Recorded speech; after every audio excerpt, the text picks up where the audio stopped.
Good morning, good morning, good morning, and welcome to this Monday's edition of Monday Motivation. So, how on earth did this start, and why would you even want to watch this? Well, Monday Motivation started out as an email every Monday when I worked in financial services, just to pep up people's morning, their day, even their week. Because I thought that Mondays got a really bad rap. Mondays were almost the thing that were dreaded. You know, people would begrudgingly get up and trudge to work and think, oh, it's the start of a week and it's so long. And Monday, like any other day, I thought was getting a bad rap. Wow, first off the block we have Alan, who says, good morning, Jenny. I'm saying good morning, Alan, to you. Thank you for being here. So I decided that in 2008, when I started doing this, although this was a great thing to do, a great thing to share, I decided last June, so June 2016, to bring these to life in the form of a Facebook Live, which means that whether you're watching this live or whether you're watching this on the replay, it means that you can get involved. I can put this down now because I can see your comments. So do come and say hi if you're watching. And if you know of anyone else that could do with a bit of a boost to their morning, to their Monday, or even their week, please pop over and say hi. Please do share this with them. Hey, Namisha's on. Morning, Namisha. So this week I thought I would talk about what it means to have hope. And as usual, I'll share a story from my life. So what does it mean to have hope? Let me pop that down. Well, the inspiration for this came around, as most of these Monday motivations, from me, like just being in a place of what is going on in my life. Where have I struggled? Where have I needed kind of like a leg up, if you like, a leg up and just a bit of a helping hand over something that's been a concern. Now, just before we get started, if you're able to write this down, I want you to write this down, HOPE. The reason I've spelt it as an acronym on here is, in my eyes, HOPE is have only positive expectations. HOPE, have only positive expectations. Now, the caveat to that, of course, is that when we start off hoping for something, wishing for something, we actually put ourselves unwittingly in the space of, oh, I really want this thing, but I don't have it yet. I want to have this thing, I haven't got it. And what it does is it almost like draws in all the negativity, all the negatives that could be associated with hoping to have the thing. Does that make sense? For those of you that are into law of attraction, this might make more sense to you maybe than some of the others of you that are watching on this on the replay. But in essence, hey, Sam's on. You just sent me a message, Sam. It just dinged. Thank you. I don't know what it says yet because I was doing this, but I'll go over and have a look. So hope is about having only positive expectations. But you know what? In order to have the hope in the first place, we need to have the thought. So let me give you a real life example. This is a bit of a retro one, but just as important. You know, so many people, both here on Facebook, online, and in the flesh, will pat me on the back and congratulate me and, oh my gosh, I love your brand, I love what you do, and all of that. And Alan saying good morning to Sam and Namisha. How nice you all are to each other. Remember, if there's someone that's usually here that you think should be here, remember just to remind them that this is on right now and they can catch up live and hopefully, interact with me. So just before I launch into the story of hope for me, I just want you to take a moment to think about something. It could be anything that you've ever wanted in your life that you've really wanted to bring into your life. It could be something that you're still thinking, I really would love that to be now. Or it could be something that you have thought of in the past and has come to fruition. Either which, either or, pop it in the box below. Because one of the things that I find is it's all very well and good me sharing the information, which I love, but when you guys share the information, it adds a certain amount of magic to the pot and people can really see themselves in it. So as well as my stories and my examples, your stories and your examples really inspire other people. So don't be afraid to put it in the box below. If, however, you are feeling a little bit shy, you can always share it over in the Visibility Vibes Tribe Facebook group. Why not? Because in there, only the people in the group can see it. Now, one thing to say is I'm intrigued about the Visibility Vibes Tribe group. You guys are so juicy, so lovely, so welcoming, so warm. and so like you connect with each other, and I absolutely adore it, and it's such a sight to behold. I feel like I'm in the sort of group that I want to be in. It doesn't even feel like it's quote unquote my group. So thank you for doing that. But you know what? When I put a post in earlier this morning, I noticed there were 599 members. So now I'm curious, who's going to be number 600? Who is that going to be? So while you're all saying, hey, Nikki's on. Hi, Nikki. Morning. So while you're all just like, if you've got a story where you were hoping for something and it came to fruition, or maybe you're in that place now where you're hoping for something, because I think it'd be really great for us to share examples right here, right now, the next 20 minutes or so, that we can learn from each other, share with each other, and all of that kind of stuff.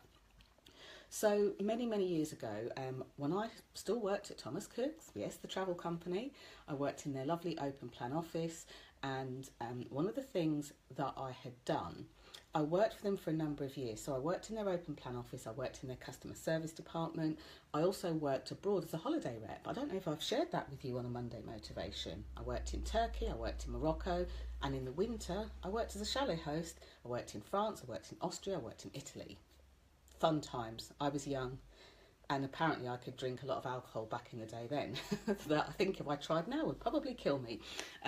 But I had a lot of fun. So I got very used to the concept of work and travel very early on. And it's something that for me feels like a no-brainer that I incorporate it into my life. Even now, and to me, travel could be me travelling out of London, going to Manchester, going to Stoke-on-Trent, going to Birmingham. All of that is travel. Yes, I've travelled to Arizona in the States. So, I've travelled to Barbados. I've travelled for a lot of places in the world, actually, and I've worked as well. But at one point, I remember coming back from working abroad and needing to pay off my credit card. And because I'm a bit of an avid cake maker and baker, I qualified as a chef, true story, in 89. You're finding out a lot about me this morning, aren't you? I qualified as a chef in 1989, and one of the things that I've always held as a belief is if I've ever needed to top up my income, then people always need to eat. People celebrate with cakes, people will always eat. They'll have functions, they'll have birthdays, weddings and parties.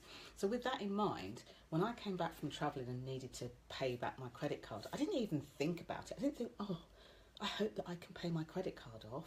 I just went, okay, I'm going to do a car boot sale, but my car boot sale is going to be different. I'm going to make cakes, chocolates, pastries.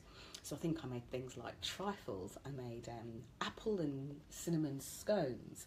I made cakes, like fairy cakes, different flavoured cakes, coffee and walnut, chocolate cakes, lemon cakes, things like that. And I sold them on my car boot sale. That's all I did, food, nothing else. Oh, to start off with, actually, I did have a rack of clothes, a rack of old suits that I used to sell too. But a majority of my cakes would be, I'd get there about 6, and by 10 o'clock, I would have sold out of everything edible quite easily. And as time went on, my window of time meant that I could rock up there at 7 and know that I would be done and dusted by 9 o'clock. Everything would be sold out. People would be standing there waiting for me to arrive to buy their week's supply of cakes. And the reason that I share that story was because in that moment of wanting to pay back my credit card, there wasn't actually any thought process of, I hope I can do this. I just went out and did it. And it felt really easy. However, at the same time, what did have like a hope energy to it underneath was me hoping that one day, just maybe one day, I might be able to make a business out of this. How could it happen? No one in my family had been self-employed before. I had no one to sort of art school model. I didn't know anything about running a business. I knew a lot about working for other organisations, but I didn't know how to run a business. So remembering that HOPE could be an acronym for have only positive expectations. I, at the time, thought, I hope one day to be able to start a business. Do you know how long that hope lasted for? 10 years. In fact, just over 10 years. 10 years of hoping and hoping. Oh, Sam said, I have a goal that's also a hope. Because I'm focusing on it and visualising it and working towards it, and it's to get paid international motivational speaking gig. That's a great one to have, Sam. And I hope that we can all support you with that as well.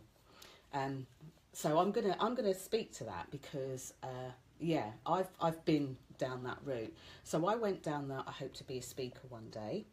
And okay, let me think about the first point of which that happened. So I did something similar to Sam, visualization, but what I did was it felt a bit stronger than that. I just went, you know what, I've got a business. I really want to tell people about the great side of the business. Thank you for the love hearts, by the way.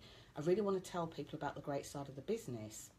So here's one for you, and I'll have to find the picture and post it. I've got a very good friend of mine who's a dress designer, and I stayed at her place 2013. I'd already started to go out and speak, but in 2013? Yeah, early 2013, March time, I went to stay at her house for 2 weeks while she worked away.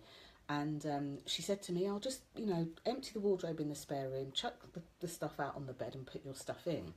I remember opening her wardrobe and seeing this wardrobe full of dresses that she designed, and they are amazing dresses, absolutely amazing. And I remember thinking, there's no way I'm going to throw those gorgeous dresses on the bed. My stuff doesn't necessarily need hanging up. That can go on the bed instead. And there was one particular dress as I opened this wardrobe that just mesmerised me. And what was really strange about it, having been sort of a speaker that had gone around and spoken at a lot of networking groups, to lots of small groups, numbers weren't important to me. I just had this vision, the moment I took this dress out, held it up against myself and thought, gosh, I love this dress. I'm going to have to buy it, number one. But I could and this was like an accidental visualisation. In that moment of holding the dress, I saw myself standing on a stage with hundreds, not the usual kind of tens, 50, 60 or 100 people, but hundreds of people in front of me. And in that moment, I allowed myself to feel that. And the one thing that I knew, and I don't know how I knew that I would be standing on a stage in front of hundreds of people. I knew that it wouldn't be in the UK, so it would be international. I didn't know where, I wasn't attached to where, but I could feel it. So what I did in that moment was just indulged in that. Now, yes, there's a law of attraction side of it, but also on the flip side, for those of you who are more sceptical and need more logic to this could be very well the unconscious part of your brain. So there's an unconscious part of your brain, the bit that helps you breathe as you sleep at night, the bit that doesn't make you think much about walking, and the unconscious part of that brain only thinks in pictures. So at that moment, some of you might be willing to accept that the unconscious part of my brain made this vision, created this vision for me to step into. And others of you will know that there's sometimes things a little bit bigger than ourselves. Our tiny minds will say, oh, this is what I want, but there are other things at play and other people have other plans for us. And at that moment, this felt like something bigger than me. I didn't try to think about that. I didn't pick the dress and say, oh, now I must have an international speaking gig. This was March 2013. Okay, so when my friend got back from working away, I said to her, I saw that dress, I love that dress, I want that dress, I need to buy it from you. So that's what I did. And because it was a cut to order, I had to wait a few weeks for it, and it came along 2 days before my birthday, June that year. So I had a small speaking gig in Southampton for about 40 women. It was part of the Global Winning Women group. So I went down, and because it was my birthday, I wore this dress, this beautiful dress, and did the speaking gig. And although I had an absolutely amazing time at the speaking gig, connected with the audience, I just knew that it wasn't the thing that I had envisioned. So I've just seen loads of comments go past. Hey, Buzz is on. Hi, Buzz. Oh, okay. Gosh, you lot have been busy on the comments and I missed all that. I was so engrossed in the story and the memory because it feels good. Okay. So Nikki says, so you had a vision. I guess I did.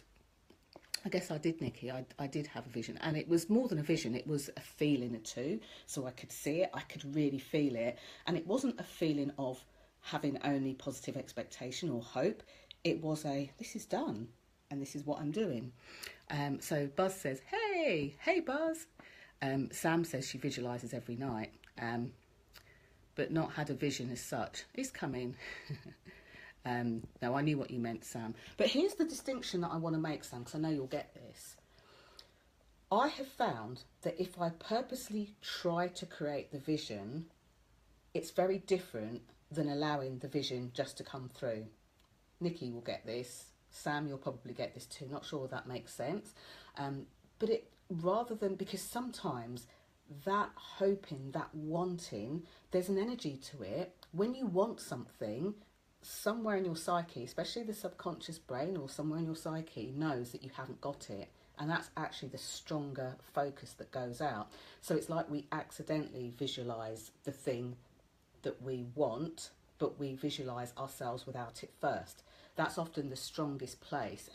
And some people do this verbally. They say, oh, I want to be an international speaker, but first I have to do this, or first I have to do that. And it comes out in their language. I can spend less than sort of 15 minutes with somebody and just hear, like when they describe something, where they're stuck or where they could inadvertently be holding themselves back. So I find that really fascinating anyway. Nikki says, Sam, you'll get a vision when it's the right time. Oh, see, this is what I mean about how supportive you guys are. Yeah, divine timing. So let me tell you what happened. So I had my speaking gig in Southampton, as I say, about 40 women, loved it. Just such a beautiful collection of women of all sorts of different ages, all different types of businesses, from service-based to bricks and mortars, authors, there's a horse whisperer, all sorts of different people. And then, so that year went on. Later on that year, I joined a mastermind, and I remember speaking to the woman, this is a mastermind that's in America, speaking to the woman that owned a mastermind, and just, I don't even know why I said it, I didn't contrive it. I said to her, I've been waiting so much for this mastermind, I'm so excited, and I'm going to be one of your success stories. I'm going to be stood on your stage speaking about my successes. This was now the October 2013. Again, didn't put any kind of attachment to it. And this is another thing about having only positive expectations. If you can visualise it, great. Visualise it and then let it go. Because if you keep forcing the visualisation, sometimes you can get in your own way. The things that you're concerned about, the things that you're worried about can flavour what you're visualising, and stop that. Number 2 is, like, be completely unattached to it. You know what you want. You know, Sam, you stated it here, and I think that's a really powerful thing. Now let go of it. Don't pay much more attention to it. Let go of it and just know what it will feel like to be doing it. Okay? Let go of it. So it turned out that, I'm trying to think exactly when this was, 2014. So about a year and a couple of months after the time that I opened the wardrobe, saw the dress, and just had this thought, guess what happened? The very same mentor invited me with about 7 days' notice to come and speak on her stage. Her stage was in Las Vegas in the United States. The audience were about between 400 and 500 people in the room. And she also had people from all over the world watching on live stream. I think at the time it was around the 200 mark of people. 700 people that I spoke to, both live and online, on an international stage. And the funny, silly thing about this is how much I'd kind of let go of that hope. The funny but silly thing was, a few days before, I was messaging one of my friends, and I said, I don't know what to wear when because I'm going to be introducing her to the stage, I don't know what to wear. I said, I've got 3 dresses that I want to take. I'm going to take all 3 and decide when I get there. And guess which one of the dresses was one that I took with me? And guess which one I wore? Now, what's really weird and bizarre about this, and I like weird and bizarre, just so that you know, was as I walked onto the stage, I had microphone in hand, screens at the bottom, no other notes other than what I'd written on a piece of paper. In fact, you can see some of what I shared on my YouTube channel. I have to find the video link and share it. As I walked onto the stage and I stood there, all I wanted to do at that point wasn't to honour my ego and go, oh my gosh, look at how big this audience is. I wanted to honour the woman who had placed me on her stage, the woman who had trusted me, not made me jump through hoops to be able to do that, a woman that had a huge business and a huge reputation to maintain. And all I wanted to do in the time I had there was to honour her. So that's exactly what I did. When I came off the stage, and she sort of came on the stage. When I came off the stage, the team at the back just said, wow, Lisa loved what you did. You could really tell that you were in your power. And at that moment, I realised that the vision that I had of that room of people was like almost like a second flash of when you take a photo. It was just like a second of what I had seen when I first opened the wardrobe.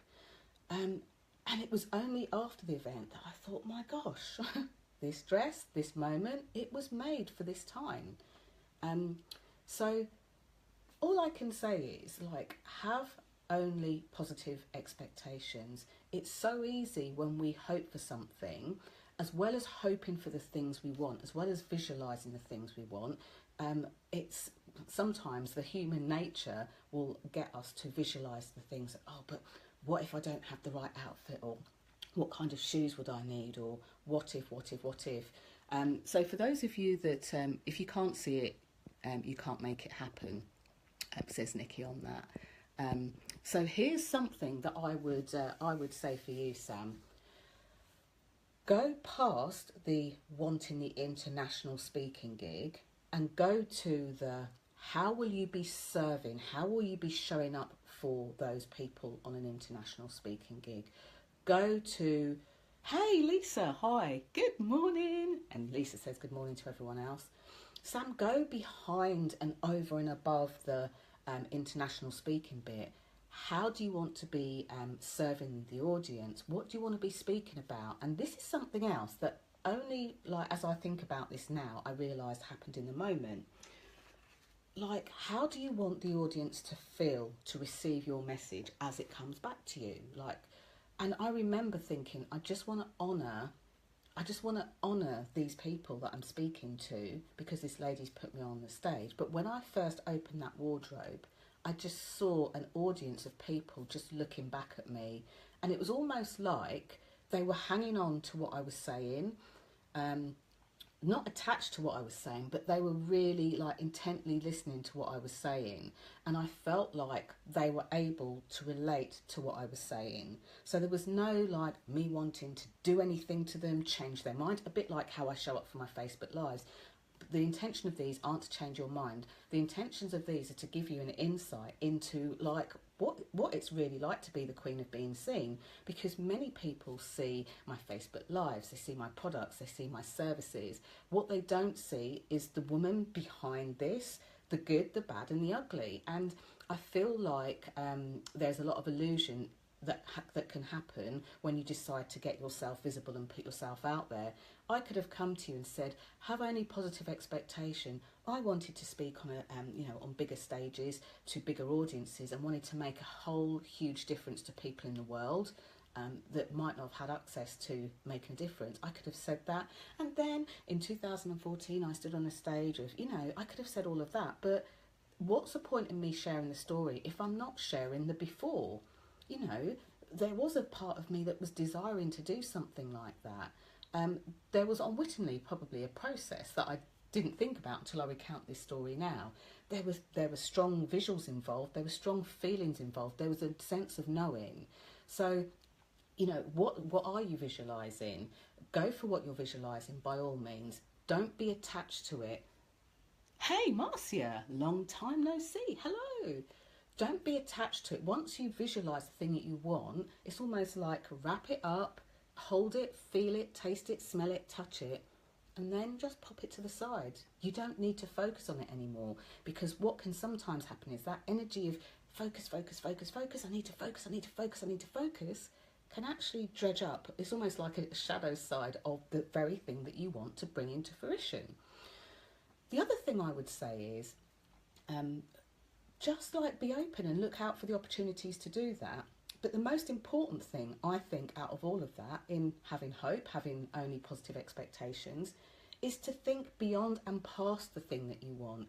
How will people be speaking to you after you've done the gig? What will happen as a result of that? One of the most mind-blowing things for me are the messages that I get sent, I didn't think I could do this, but actually I see possibility, what you shared changed my life. like, I never thought that I would be, I didn't visualize that I would be that person. I just knew that I really wanted to help make a difference, show people a different way, you know, and not cover it and sugarcoat it, not pretend that it's something that it wasn't. Just be really truthful in my approach, be able to share candidly, like, my life, what happened, how it happened. And that's the only kind of desire that I come in with. And I feel like so many people, especially the Vibers, I think you get it, you absolutely get it, because it's like we all bounce off each other, and I include myself as part of the Vibes Tribe group, as part of the Viber community.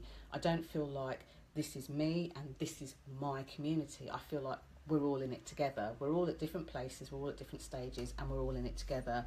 Sometimes, for those of us who've gone a couple of steps before, our insights are like really great insights for people that haven't got there yet. And sometimes for the people that haven't got there yet, what they share in their insights are really great for people that have gone over and above that. So, you know, I'm a human being, yes, but I try not to do things from a place of ego, because I've just found in the past that my ego has got in the way and stopped things. And especially when we're hoping for something, that ego getting in the way can really put the kibosh on things. So I hope that this has been helpful and useful. I've seen a few of you joining on and saying hello. So thanks for joining, Marsha. Thanks, Nikki. Thanks, Sam. Thanks, Lisa. Thanks, Buzz, for joining in too. Thank you so much, Alan. Alan was first up and off the blocks. And thank you for those of you that I can see are watching and might have been wanting to be a little bit quiet this morning. So thank you so much for joining me. Remember, this is available on the replay, so you can go back and re-listen at any time you want.